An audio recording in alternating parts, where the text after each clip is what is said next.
जय माता दी दोस्तों, तपोभूमि क्लासेस में मैं अवधेश भदौरिया आप सभी का स्वागत करता हूं। यह वीडियो लेक्चर टीईटी एग्जाम के लिए हमारे कोर्स का एक डेमो लेक्चर है। जैसा कि आप लोगों को पता है कि तपोभूमि क्लासेस के एंड्रॉयड ऐप पर सारी टीईटी एग्जाम, चाहे वो सी टेट हो, एमपी टेट हो, यूपी टेट हो, आप कोई भी टीचिंग एलिजिबिलिटी टेस्ट दे रहे हो, उन सभी टीचिंग एलिजिबिलिटी टेस्ट के लिए हमारा एक कोर्स लॉन्च हुआ है गणित विषय का, जिसमें हम मैथ का कंटेंट और मैथ की पेडागोगी को पूरा पढ़ेंगे। एक एक टॉपिक को विस्तार पूर्वक समझेंगे, कंसेप्चुअल अंडरस्टैंडिंग के साथ पढ़ेंगे और क्वेश्चंस की प्रैक्टिस करेंगे। उसके बारे में आपको मालूम ही है। तो मैंने एक ये लेक्चर आप लोगों के लिए फ्री अवेलेबल कर दिया है ताकि आप इस कोर्स को समझ पाएं कि कोर्स में कैसे क्या पढ़ाया जा रहा है। अभी मैंने संख्या पद्धति पढ़ाई, तो रोमन प्रणाली का लेक्चर तो मैंने आपको लाइव ही ले लिया था। उसके बाद फिर संख्या प्रणाली में हमको क्या दार्शनिक अंकन प्रणाली पढ़नी थी, शून्य की अवधारणा, स्थानीय मान पर आधारित प्रणालियों के बारे में जानना था, तो हमने एक लेक्चर में वो कंप्लीट किया। ठीक है, ये सारी चीजें हमारे आपको पहले लेक्चर में मिलेंगी। ठीक है, कि इनका बेस क्या होता है, उनकी अंडरस्टैंडिंग से रिलेटेड चीजें, और जब हम स्थानीय मान को समझ जाएंगे तो उसको और डिटेल में समझा देंगे इनको। ठीक है, तो ऐसे ही फिर हमने पढ़ा था नंबर क्या होता है उसी लेक्चर में, कि संख्या क्या होती है, वास्तविकता में संख्याओं की अवधारणा कहां से आई, कैसे धीमे धीमे डेवलप होके अलग अलग जगह पे कैसे कैसे सारी चीजें हमने संख्या के बारे में समझी। फिर हमने दार्शनिक अंकन प्रणाली को देखा कि कैसे दार्शनिक अंकन प्रणाली में केवल 10 अंकों की मदद से दुनिया की कितनी भी बड़ी संख्या लिखी जा सकती है। फिर दार्शनिक अंकन प्रणाली को भी हमने वर्गीकृत किया कि बोलना अलग है और पढ़ना यहाँ पर अलग तरीके का बोलना अलग है, बोलना पढ़ना और लिखना अलग तरीके का सिस्टम है। इसके बारे में हमने समझा। संख्याओं को पढ़ने के बारे में देखा कि भारतीय प्रणाली में संख्याओं को कैसे पढ़ा जाता है, अंतरराष्ट्रीय प्रणाली में संख्याओं को कैसे पढ़ा जाता है। फिर हमने भारतीय प्रणाली, अंतरराष्ट्रीय प्रणाली को डिटेल में पढ़ा, प्रैक्टिस की पढ़ने के को लेकर। फिर हमने बदलना सीखा कि जो नेशनल सिस्टम है हमारा भारतीय प्रणाली, उससे हम इंटरनेशनल सिस्टम में कैसे बदलेंगे और इंटरनेशनल सिस्टम से भारतीय सिस्टम में कैसे बदलेंगे, है कि नहीं। और हमने देखा था कि इसमें हम एक बीच की कड़ी रखते थे, वो था हमारा मैथमेटिकल सिस्टम, यानी कि हमारा अंकन प्रणाली, यानी कि पहले उसको लिख देते हैं तब फिर बोलने की बात आएगी। तो वो बोलना लिखना जो भी मैंने समझाया था वो आप उन लेक्चर में मिलेगा। ठीक है, दशमलव की संख्याओं को भी पढ़ने में बहुत गलतियां करते हैं, मैंने अक्सर देखा है बच्चों के साथ, और ये एग्जाम में भी बहुत पूछा जाता है, तो इसको लेकर मैंने एक कंसेप्चुअल 10 मिनट का लेक्चर बनाया। अब हम देखते हैं संख्याओं को लिखते कैसे हैं। बड़ा अटपटा लग रहा होगा कई लोगों को कि सर संख्याओं को लिखते कैसे हैं, क्या हमको ये बनता नहीं है? बिल्कुल आपसे बनता होगा, लेकिन फिर भी इस लेक्चर का एक एक शब्द आपके लिए महत्वपूर्ण है। बहुत सोच समझ के, पूरा पेडागोजिकली समझने के बाद ये लेक्चर मैं तैयार कर रहा हूं, तो आप इसको बिल्कुल भी स्किप मत कीजिएगा। भले सा कितनी भी सरल चीज हो, आप एक शिक्षक बनने जा रहे हैं तो आपको अंडरस्टैंडिंग के लेवल पर बहुत आगे रहना है और अपनी अंडरस्टैंडिंग को सरल से सरल शब्दों में सामने वाले को समझाना है। इससे आपको क्या होगा, पेडागोजिकल इशू के जो क्वेश्चंस होंगे उनमें भी आपको सहायता मिलेगी, साथ ही साथ आपके पढ़ाने की स्किल भी बढ़ेगी। संख्याओं को लिखते कैसे हैं, आप सभी लोगों को पता है संख्याओं को कैसे लिखते हैं। यहां पर हम दो टाइप के क्वेश्चन करेंगे, दोनों टाइप के क्वेश्चन आपके एग्जाम के दृष्टिकोण से महत्वपूर्ण है। टाइप एक के क्वेश्चन जो होंगे वो ये होंगे कि संख्या लिखी है भाषा के रूप में, भाषा रूप में संख्या लिखी हुई है, और इस भाषा रूपी लिखी हुई संख्या को हमको अंकन रूप में बदलना है, अंकन प्रणाली अंकन रूप में बदलना है, लिखे हुए में बदलना है। भाषा रूप एक तरीके से बोला हुआ रूप होता है और अंकन रूप यानी लिखा हुआ रूप हो सकता है, हम ऐसे कह सकते हैं। और दूसरा टाइप क्या है, हम एक चीज हमने आपको बताई कि भारतीय प्रणाली की बात ले लें। भारतीय प्रणाली में हमने पहला आवर्त 3 संख्याओं का था, उसको हमने इकाइयां बोल दिया, इकाई, दहाई, सैकड़ा। दूसरा आवर्त आपका 2 अंकों का था, 2 स्थानों का था, जिसको हमने हजार बोल दिया। तीसरा आवर्त 2 स्थानों का, फिर 2-2 स्थान के आवर्त थे, इसको हमने लाख बोल दिया, इसको हमने करोड़ बोल दिया, इसको हमने क्या बोल दिया, लाख, करोड़, अरब, करोड़, अरब बोल दिया, फिर खरब बोल दिया।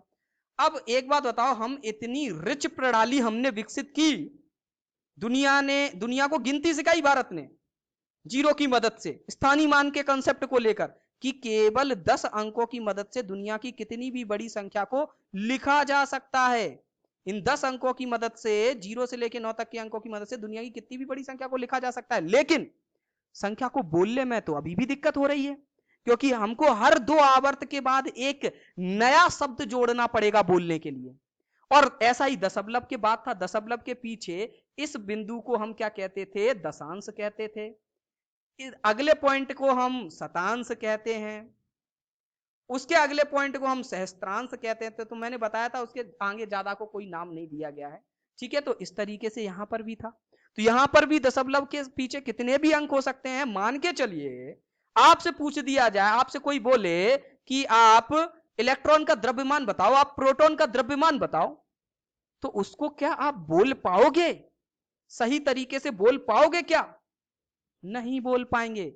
कोई पूछे कि आप यहां से सूरज की दूरी बताओ, चलिए उस तक भी मनुष्य ने नाम रख लिए, कैसे भी कैसे करके वहां तक के आवर्तों के भी नाम रख लिए।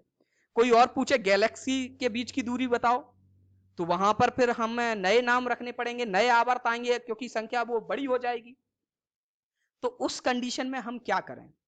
जब हम इतनी रिचनेस ला सकते हैं कि 10 डिजिट की माध्यम से कितनी भी बड़ी संख्या लिख सकते हैं, तो अब उसको पढ़ने की कठिनाई आती है कि पूरी दुनिया में एक तरीके का सिस्टम कैसे हो। तो उसके लिए एक स्टैंडर्ड तरीका बनाया गया, मानक तरीका बनाया गया, संख्याओं को लिखने का मानक तरीका, या फिर हम कहें स्टैंडर्ड फॉर्म। तो हम वो स्टैंडर्ड फॉर्म भी पढ़ेंगे, ठीक। तो कोई भी विषय पढ़ाने के पहले, कोई भी टॉपिक पढ़ाने के पहले, एज अ शिक्षक, एज अ टीचर, आपको उसका महत्व और उसकी जरूरत बताना आवश्यक है। साथ ही साथ उस विषय में रुचि पैदा करना भी आवश्यक है, ठीक है।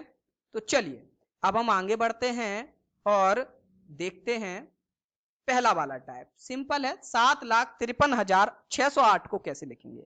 सबसे पहले तो आप ये बताएंगे कि ये किस प्रणाली में लिखा हुआ है, भारतीय प्रणाली में या फिर अंतरराष्ट्रीय प्रणाली में। तो यहाँ पे लाख लिखा हुआ है तो हम बोल देंगे ये भारतीय प्रणाली में लिखा है, लाख तो भारतीय प्रणाली में आता है। अब इसको हमको अंकन प्रणाली में लिखना है, तो कुछ नहीं करना है, हमको पहले लाख का कॉलम बनाना है, हजार का कॉलम बनाना है, फिर इकाइयों का कॉलम बनाना है। लाख के कॉलम में क्या होती है? 2 अंक होते हैं। तो यहाँ पे 7 लिखा हुआ है तो केवल 7 के लिए पूरे 2 अंक लिखेंगे, 07 लिख देंगे। अभी मैंने 0 आगे क्यों लिखा है, अभी अगले उसमें आपको समझ में आ जाएगा, ताकि कभी भी गलती ना हो करते समय। 53,000, तो हजार के कॉलम में हम 53 लिख देंगे, और 608 यहाँ 608 लिख देंगे, खत्म, लिख गई। अब आगे 0 का कोई महत्व नहीं है, तो 7 53 608 ये लिख गई, 7,53,608, ठीक। अभी तक हम क्या है, जो बचपन में सीखते चले आए थे उसी में हमने अभी तक रीस्किल नहीं किया। हम वैसे ही बोलते रहते हैं, इकाई, ढाई, सैकड़ा, हजार, 10,000, लाख, 10 लाख, फिर ऐसे सोच के तब संख्या को लिखते हैं, और उसमें गलती के चांस भी होते हैं। वो हमने बचपन में पढ़ा था। बचपन में तो हमने जोड़ भी ऐसे पढ़ा था कि 3 और 4 को जोड़ना है तो पहले 3 डंडी खींच दो, फिर 4 डंडी खींच दो, और बाद में इनको सबको जोड़ लो डंडियों को, तो 7 डंडी हो जाएंगी, जोड़ सीख लिया। क्या अभी भी ऐसे ही करते हो? मोदी जी क्या बोले हैं? स्किल जो है आपके पास उसको रीस्किल करो। तो ये रीस्किलिंग मैंने करी कि कॉलम के आधार पे लिखना। पढ़ना भी मैंने रीस्किलिंग के माध्यम से बताया कि कॉलम के आधार पे पढ़ोगे तो कभी भी पीछे से गिनने की जरूरत नहीं पड़ेगी। कॉलम बना लोगे, 3-3 के कॉलम बन गए, आगे से ही संख्या बोल दोगे कि संख्या इतनी इतनी है। समझ में आ रहा है? चलिए हम अगला उदाहरण देखते हैं। 7,03,680। हम यहाँ पे लाख का कॉलम बनाते हैं, 2 डिजिट में लाखों को लिखना पड़ेगा, 3,000 को 2 डिजिट में, और 680 को 3 डिजिट में लिखना पड़ेगा, ठीक है। तो 2 डिजिट, 2 डिजिट और 3 डिजिट। 7 लाख को कैसे लिखेंगे? 7 को 2 डिजिट में कैसे लिखोगे? 07 लिखना पड़ेगा। 3,000 को कैसे लिखोगे? 2 डिजिट में 03 लिखना पड़ेगा, और 680 को 680। तो अब इसको सही से लिख लो। देखो तो आगे 0 है, उसके आगे कुछ है नहीं, तो इसका कोई महत्व नहीं है, लेकिन ये वाला 0 तो रहेगा। तो 7,03,680, 7,03,680 हो गया। अक्सर जब भी ऐसा कहीं कुछ होता है बच्चों की गलतियां हो जाती हैं, तो अब आपकी कोई गलती नहीं होगी और आप कम समय में भी इसको सही तरीके से कर पाएंगे। उम्मीद है आपको समझ में आ गया होगा क्यों मैं स्ट्रिक्टली 07 लिख रहा था वहां पे। क्योंकि अगर बहुत सी बार बच्चे गलती कर जाते हैं, हजार के कॉलम में 3 आगे लिख देते हैं, तो वो 3,000 ना होके 30,000 हो जाता है। समझ रहे हैं? तो ऐसी गलती आप लोग नहीं करिएगा। बढ़ते हैं नेक्स्ट पे। 342,4,000,000 84,830 मिलियन। अब ये किस में लिखा है? ये इंटरनेशनल प्रणाली में लिखा है क्योंकि मिलियन की बात हो रही है। तो हम क्या करेंगे, इंटरनेशनल प्रणाली में पहले 3 का कॉलम बनता है, फिर 3 का कॉलम बनता है, फिर 3 का कॉलम बनता है। ये मैं पहले लेक्चर में बता पाया हूं। जिन लोगों को अगर ये चीज नहीं पता है 3-3 का कॉलम, तो वहां पे वो देख सकता है। ये 3-3 के कॉलम बना दिया हमने, ठीक। अब देखो यहां पर जो पहला है, ये किसका है? ये आपका इकाइयां हो गई, ये इकाइयां हो गई। ये आपके क्या हो गया? ये हमारा क्या हो गया? वो हो गया क्या कहते हैं, हजार। और ये हो गया हमारा मिलियन। तो मिलियन में कितना लिखना है आपको? 342। तो मिलियन में लिख दो 342। हजार में कितना लिखना है? 84,000। अब बहुत से बच्चे यहां से 84 लिख देंगे, नहीं, 3 अंक में 84 लिखना है। तो 3 अंक में 84 लिखना है, तो 4 यहाँ, 8 यहाँ, आगे 0 और 830। तो 830 लिख दिया। तो ये हमने लिख दी 340,830 बिना किसी गलती के, बिना किसी दिमागी लोड के। बढ़ते हैं आगे। अब हम आ जाते हैं मानक। अब देखो इतने 2 एग्जांपल से समझ में आ गया, बाकी और प्रैक्टिस के लिए होमवर्क देंगे तो उनमें आपको मिल जाएगा, ठीक है। जब भी हम कंसेप्ट सिखाएं तो या तो कंसेप्चुअल क्वेश्चंस को साथ में लें, या फिर अगर कोई टाइपिकल क्वेश्चन है तो कम से कम क्वेश्चन रखें जिससे कंसेप्ट हमारे दिमाग में रहे और वो क्वेश्चनों में हम ना उलझ जाएं। चलिए अब हम देखते हैं मानक रूप में कैसे बदलें। पहले हम मानक रूप या स्टैंडर्ड रूप समझें क्या होता है। मानक रूप, मानक रूप क्या होता है? हर संख्या को इकाई के रूप में व्यक्त करके, इकाई के रूप में 10 की घातों की सहायता से, 10 की घातों की सहायता से व्यक्त करने को मानक रूप कहा जाता है। जैसे ये एक संख्या, इकाई यानी कि केवल एक ही यूनिट रहती है, उसमें इकाई के बाद दहाई नहीं आता कभी भी। आपका जो मानक रूप है, अब कोई कहे कि नहीं सर ऐसा कैसे हो सकता है, कोई भी संख्या है वो तो सैकड़े तक है तो सैकड़े तक जाएगी, 1000 तक है तो 1000 तक जाएगी, लेकिन हम उसको लिखते हैं इस रूप में कि इकाई तक ही जाए। जैसे कि मान के चलो हमारा ये लिखा हुआ है 1400 लिखा हुआ है, तो हम इसको इकाई तक ही लिखें, बाकी में दशमलव लगा दें मान लो। तो इकाई ये इकाई हो गया, ये दहाई, ये सैकड़ा, ये 1000 तक हो गया। तो केवल इकाई बनाना है तो हम यहाँ पे दशमलव लगा देते हैं। तो हमको 1400 ही लिखना है, हम यहाँ पे दशमलव लगा देते हैं तो 1.400 हो जाएगा। लेकिन 1400 ही बनाना है तो हमको गुणा 10 की घात 3 कर देंगे। 10 की घात 3 का मतलब क्या होता है? 1000। जितनी ये घातें लगी रहती हैं उतने जीरो। तो अगर 1.4 गुणा 1000 करोगे तो वो 1400 ही हो जाएगा। तो वास्तव में हमने 1400 को ही इस फॉर्मेट में लिख दिया। इस फॉर्मेट को हम क्या कहते हैं? मानक रूप कहते हैं। इस फॉर्मेट को हम क्या कहते हैं? स्टैंडर्ड फॉर्म या मानक रूप कहते हैं, ठीक है। तो कहीं पर भी अब ये पीछे की जीरो का कोई महत्व नहीं है तो हम लिख देंगे 1.4 गुणा 10 की घात 3। ये आपका मानक रूप में लिखी हुई संख्या है। अब देखिए मैं यहाँ पे संख्या लिखूंगा और बताता चलूंगा ये मानक रूप है कि नहीं। अगर यहीं पे ऐसे लिख देते 14 गुणा 10 की घात 2, तो ये मानक रूप नहीं होता, क्योंकि यहाँ पर ये जो लिखा है ये दहाई तक लिखा है, इकाई दहाई, ये मानक रूप नहीं है।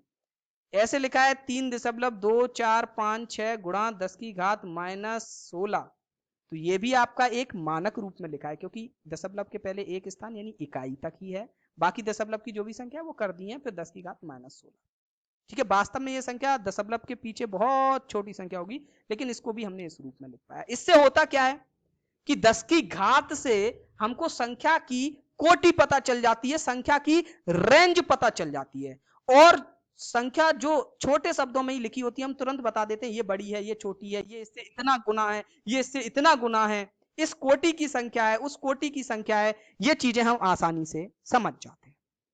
तो इसमें हमने मानक रूप के बारे में देखा कि मानक रूप क्या होता है। मानक रूप पे कईयों क्वेश्चन बनते हैं कि कोई भी संख्या को मानक रूप में कैसे बदला जाए और घातों का कंसेप्ट कैसे ध्यान में रखा जाए, वो हम अगले लेक्चर में आपको पढ़ाएंगे।